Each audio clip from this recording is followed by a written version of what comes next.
A couple months ago, I was at the gym going through my normal routine, and I heard a couple of guys that were talking.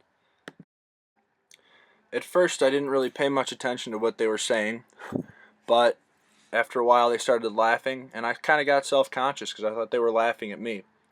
These were two pretty big guys, uh, and after listening for a while, I realized that they were making fun of another individual who was at the gym, and this other individual was not very big, but at the same time, I had a lot of respect for him because he was there just doing his thing, trying to better himself, and nobody deserves to be made fun of like that. I gotta say, it made me think of the movie Dodgeball, seeing the three of them standing together. On one hand, you have this smaller guy who would be an average Joe's gym type character, and the two big guys who would have been like Globo gym guys. So I was just waiting for White Goodman to walk in, start hanging out. At the time, I didn't really think much of it. I just figured, these guys would talk to themselves about it, and the smaller individual wouldn't really hear what they were saying, and he wouldn't be bothered.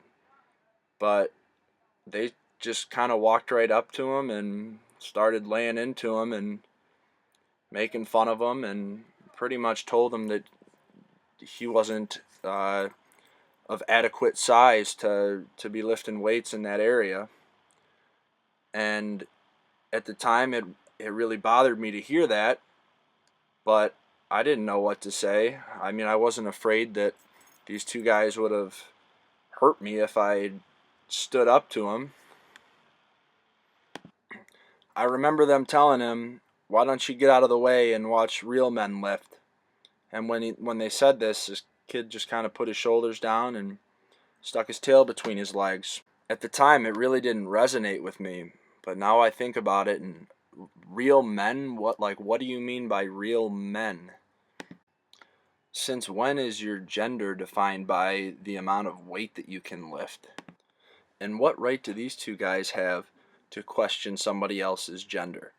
At the time, I didn't think about it from a sociological perspective, but looking back on it, this was textbook social inequality.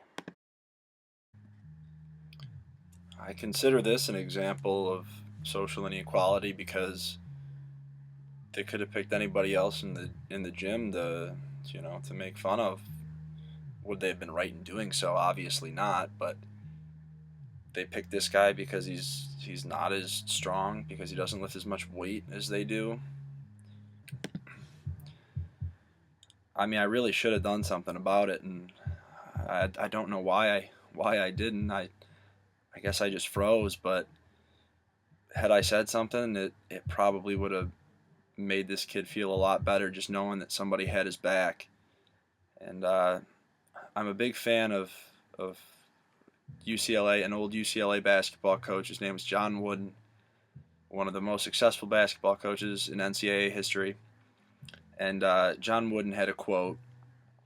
It went, "You can't live a perfect day without doing something for someone who will never be able to repay you." And I had the opportunity to do that. Uh, and I pretty much just let it slide right by. And had I stepped in, these guys probably would have laid into me just as much as they did the other kid, because I wasn't their size. And the way that society's developed this idea, this norm of masculinity, where the bigger you are, the stronger you are, the better you are, type thing. It's ridiculous, it really.